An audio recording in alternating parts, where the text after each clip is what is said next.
Julie, une voisine tranquille, est victime d'une agression brutale dans son appartement. Choquée et blessée, elle appelle le commissaire Raymond Navarro à l'aide.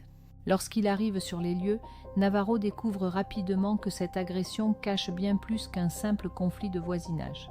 En examinant la cave de la voisine de Julie, il fait une découverte choquante, des réfrigérateurs entiers remplis de drogue.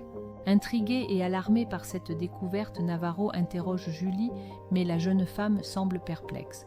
Elle ne savait rien des activités criminelles de sa voisine et ne comprend pas pourquoi la cave de cette dernière était utilisée pour stocker de la drogue.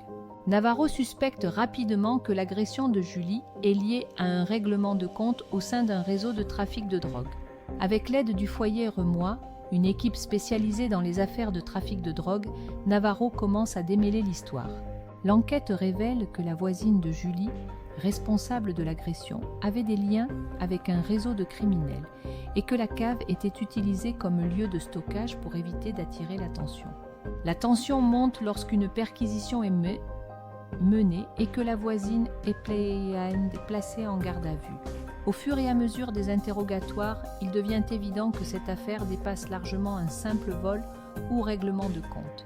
Julie, bien qu'innocente dans l'affaire, s'est retrouvée au mauvais endroit au mauvais moment. Le commissaire Navarro doit maintenant naviguer entre mensonges, menaces et manipulations pour démanteler le trafic de drogue qui opère dans l'ombre de la capitale. Avec l'aide du foyer Remois et de ses propres ressources, Navarro s'engage dans une course contre la montre pour stopper le réseau criminel, tout en découvrant des connexions bien plus vastes et dangereuses qu'il n'avait imaginées. Une affaire qui pourrait bien lui coûter plus que ce qu'il avait anticipé.